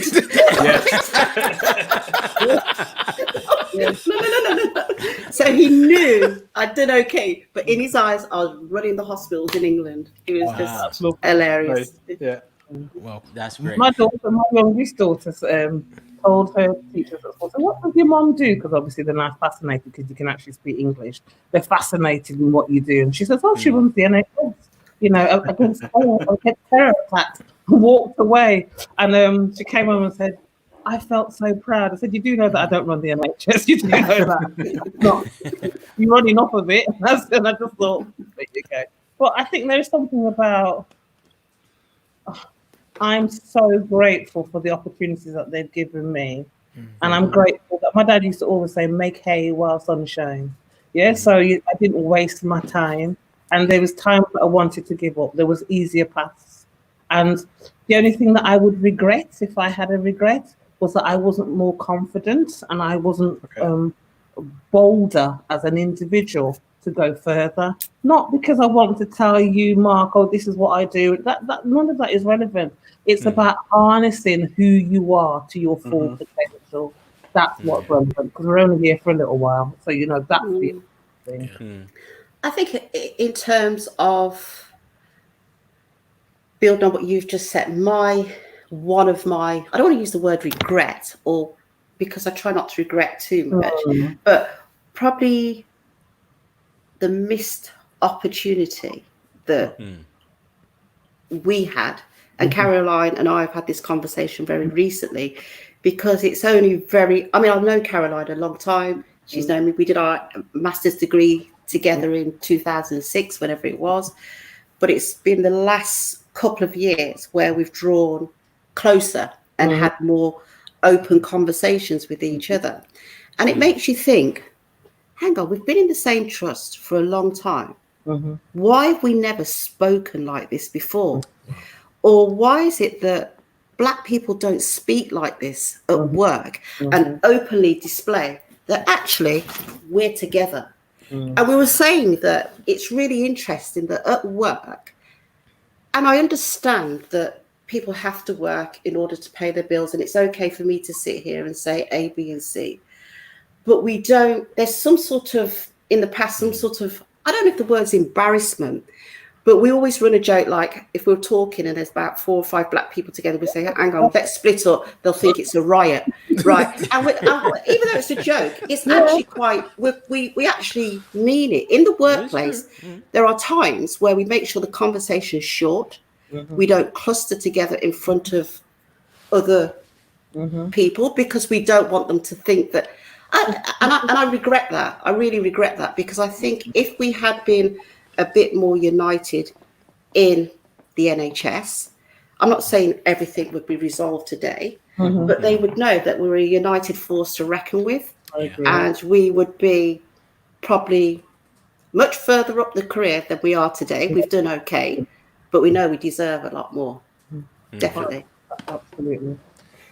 That is such an interesting point that you've just made there, you know, because I don't think it's just an NHS issue. I think across the board, you know, whether you're in the civil service, in the private sector, you would probably find that there is a similar attitude when it comes to us and the way we feel about ourselves, and then the way we feel about those within our community who are in the same environment. I think there's a real issue of how we behave and the cultures that we exhibit in the workplace. And that's something that we have to challenge. We have to absolutely challenge that. Yeah, I definitely don't think it's an embarrassment.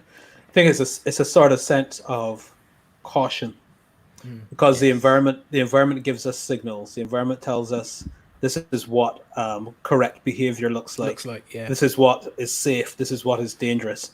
And quite often the signals that we get from the environment is that a cluster of Black people is a danger sign, right? And sometimes, and it's just because simple things. If you're together, you might see people being hesitant to approach you. And I've had that sometimes. If you're just about 3 or 4 Black people, a white friend who would normally come up to you and chat might still to the circle with their hands up, like, is it okay to approach now, or are you discussing something? That I can't hear. I can't hear. Yeah, I do think it's just time that we break down that hesitance within us, but also break down the barriers and let people know you're welcome to come into this circle.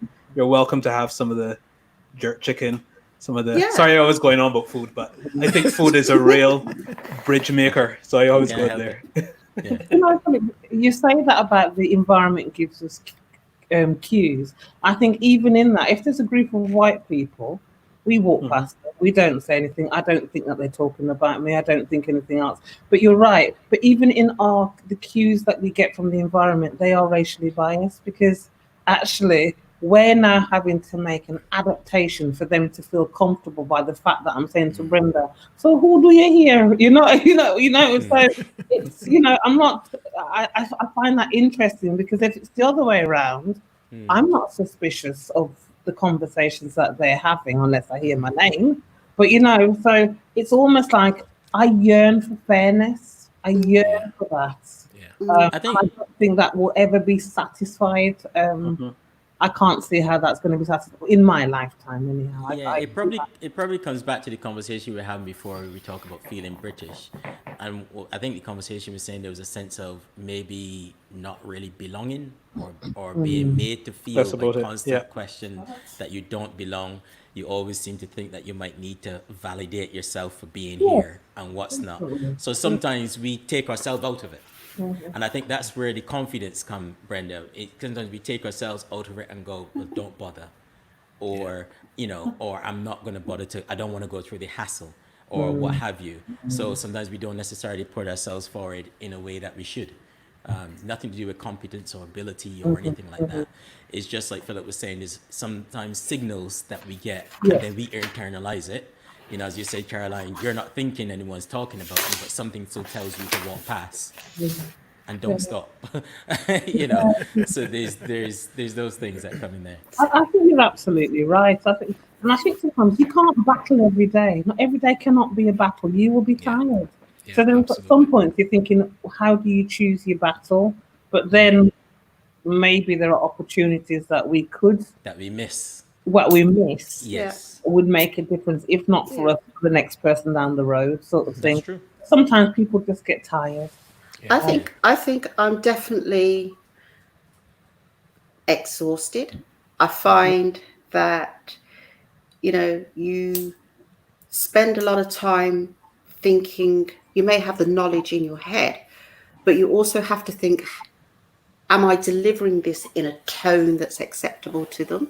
Am I using the words correctly? Because I know some people get very, they're quite fragile, or, we can never be passionate, and I'm conscious of that. So I have to make sure that that they don't interpret anything that's said as being aggressive, whereas next person could have said the same thing, and that's that they're passionate. I don't know if that makes sense. I get what you're saying. Yeah, So that takes a lot of thinking. So, you could be in a meeting and you could know the answer to the situation, but you're thinking, right, when do I come in, and how do I deliver this, and what tone should I say it in? And am I overstepping anybody? And am I making myself look cleverer than my boss? And actually, I don't actually mean this literally, but I've got more qualifications than you, and I've done this before, kind of thing. And it takes a lot of energy to and by the time work. you look at the thing, the opportunities pass or something like that. Or, yeah.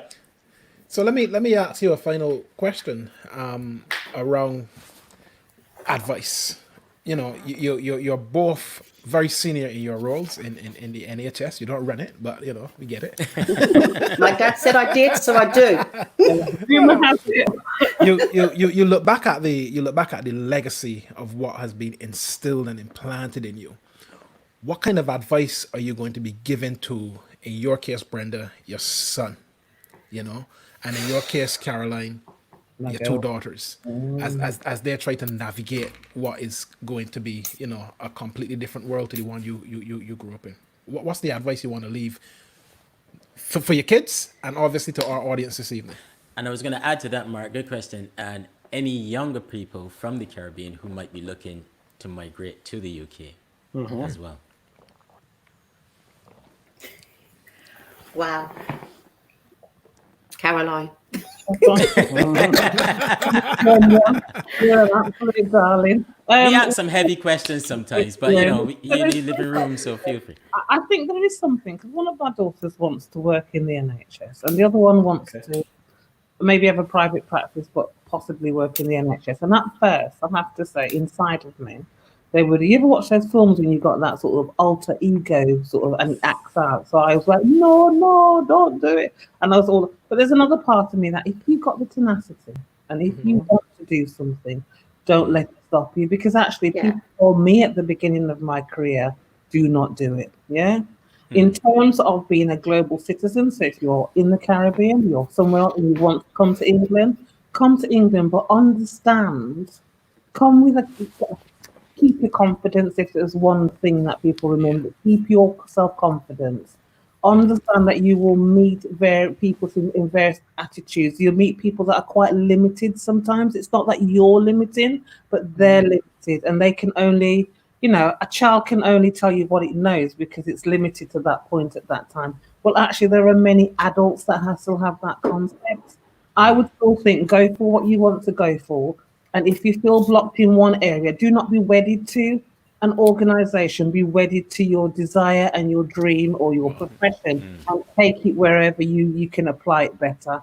And I think that if I was to do anything again, I think, and I'm talking to Brenda, after I did the MBA, I would have started looking for jobs in other organizations, because actually you feel life comes, if you have your children, you have your mortgage, you have your responsibilities, you do want some stability, and I get that.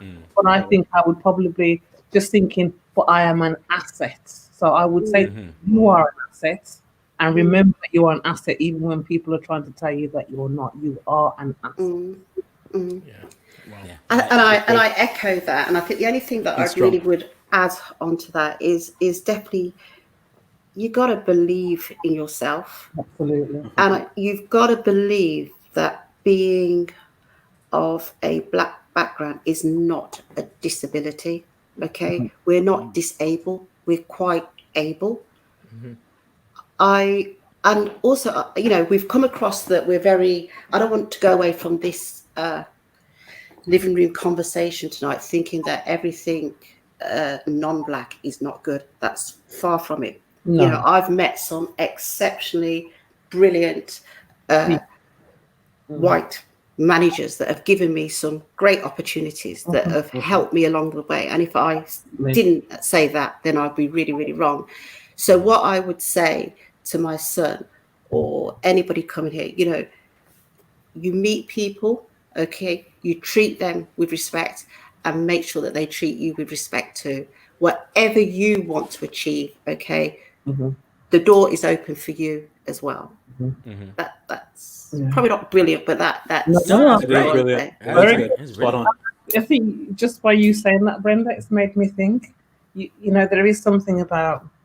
I would also say to them, take people at the value that you see them, because like we talked about, there are some people, white, Black, whatever, will be a good force, a positive force, while there are other people that I've come across who are Black people that almost shy away from another Black person in the work. It's almost like you feel a bigger push away from them than you do from a white counterpart. And again, it might be fear. It might be that they're thinking, I'm all right if I just distance myself. I will get this attack. It might be a protective mechanism.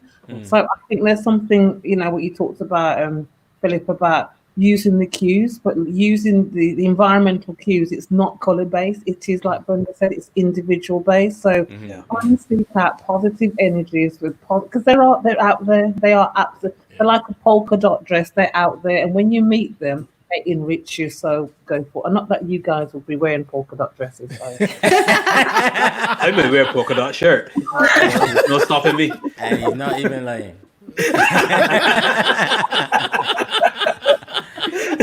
Hey, Pep. Hey, thank you for that. And great enjoying today. And Selwyn, I saw your comment there as well. So thank you for that. And thanks for everybody for watching as well, and for just commenting and being in the comments and sharing and what's not. So one other question. Let's go for Caroline first. Lockdown is finished. We're finally able to do this in person. No. I'm looking ahead. I'm looking ahead. You chatting with nurses here, B. I'm looking ahead. No. Lord willing, in a few weeks, months, whatever, lockdown is done, right? And we can finally do this in person. And we all coming over, Caroline, for dinner. What are we cooking? What are you cooking? I'll be cooking you a curry. I'll be cooking you some oxtail, rice and peas. You got a veggie option? Please. I'll cook you a chicken curry because I know I don't cook fish because I'm allergic to fish. He would Okay. eat the oxtail gravy, don't mind he. He'll eat Yeah, the easy alright. I gravy. would deal with that. I would deal with that. I'll cook them up. Yes, ma'am.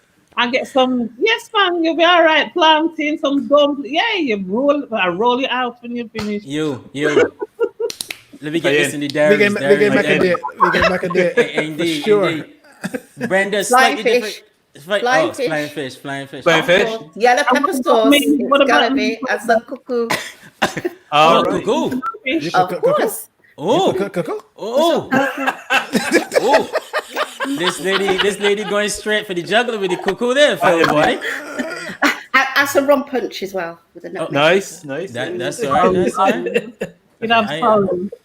I'm looking forward to that. I think we gotta put something in the diary. So because We gotta put something in the diary. quality, what would you gentlemen be cooking, Brenda and I?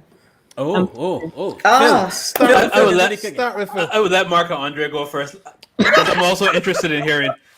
He just want Trump me, Mark. He Yeah. want me come up with something ordinary, right? And then he can come up with something as if he's Heston Blumenthal or something. Well, look, I can just lay my cards on the table. I do a very good stir fry salmon with vegetables and Sounds spaghetti. delightful. You know, which is Something you know, we eat today. it is a There treat. you do there. It is a treat in this house. So I think I could lay that on and surely, you know, at least get at least a 8 out of 10 with All all right. with the garnishing and the seasoning. So that's me. That's me. Love it. I doing the stir fry salmon with spaghetti. So there you go. That sounds good. very That nice. sounds good. Man, where you going with, Okay. fella? I think I was for starters. Starters. I'm really So I tell into you, Mark, mushrooms. the man was baiting me. That's why he go on, you know.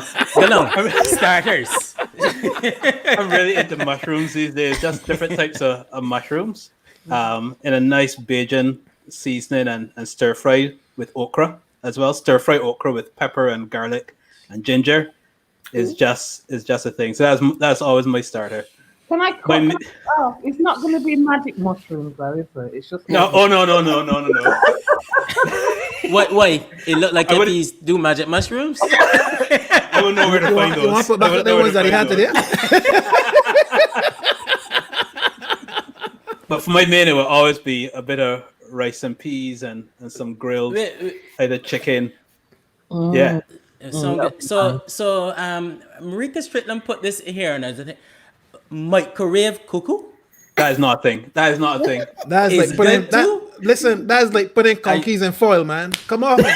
Oh, yes. Funkies, I could do those too. Donkeys. Nah, there's no such thing as microwave cuckoo. Well, that wasn't me that said that. I leave that. I just put it on the screen. Okay. Anyway, Phil was saying, I want to hear what you're going to put for the dessert. What you going with for the dessert there, Phil? Oh, dessert. I'll probably come back to either conkeys or something that I do For very dessert? quickly is a banana bread.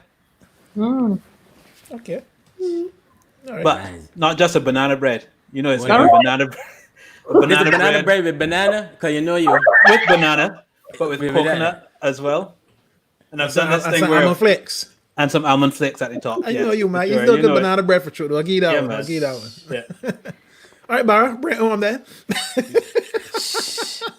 Well, I would go traditional. Okay. Nice macaroni pie. And that kind of stuff. So you gotta eat my batter on my flying fish. Second to none. Second to none. We'll I have to can try give this it out. Yeah, you're gonna have to try it out. Nicely seasoned with some ginger and garlic, salt, and stuff in there. So you know it'll be good in the Salt, batter. garlic salt. Okay.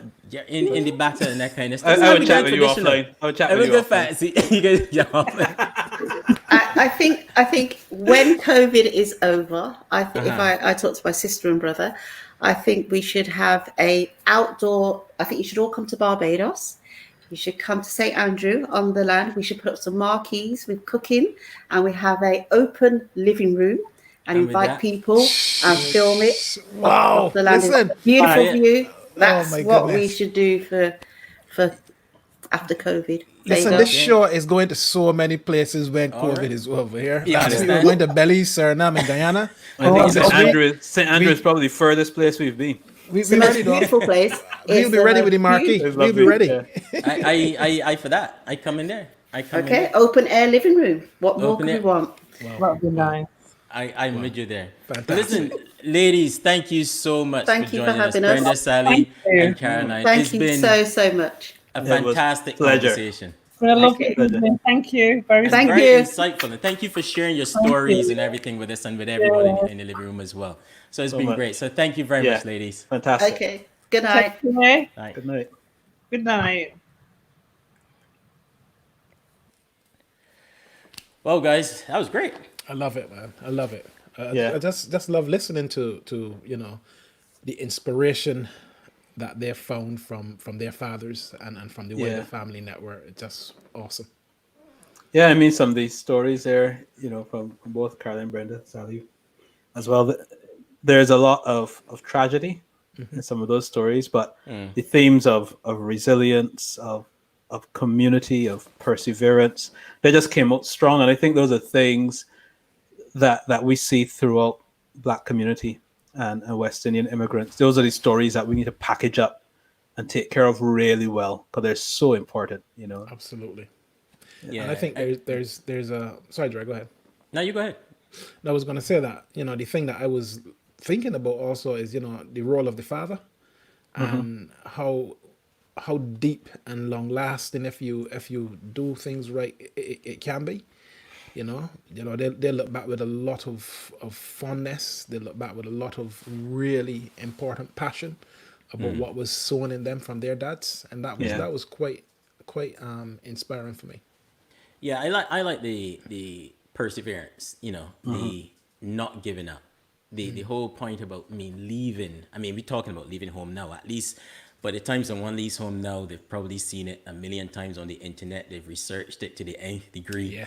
They kind of Yeah. understand, they've made connections with people there. They probably went there a couple of times on holiday. Different They do world, yeah. all kinds of stuff.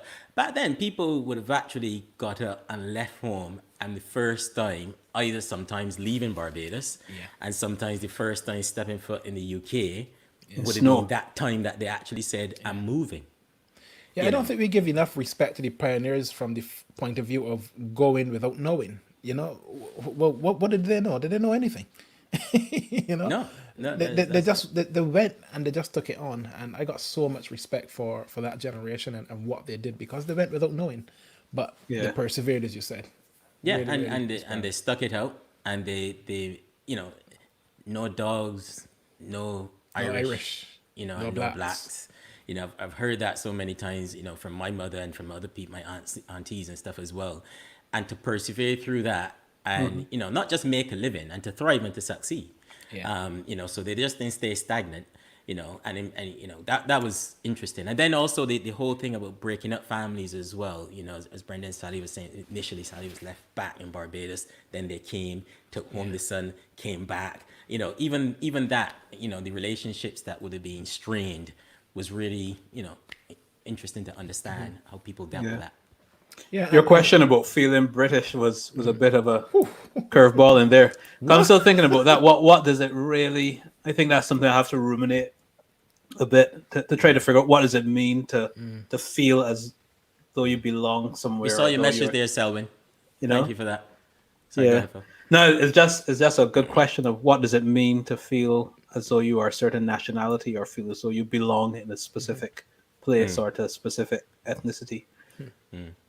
What are the characteristics and traits? Yeah. Well, yeah, I mean, I asked it because obviously we know in Britain, multiculturalism was the thing that was touted.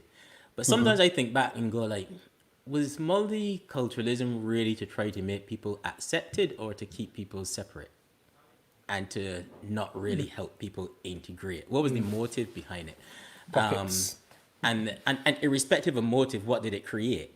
And you wonder, whereas in the US, for all its faults, they don't do the whole multiculturalism stuff. You move and you're there and you're one nationality and you, as they say, assimilate into being American. I mean, you listen to so many people, whether it be Irish, Italians, people from different parts of the world, they go, yes, I'm this, but I am American.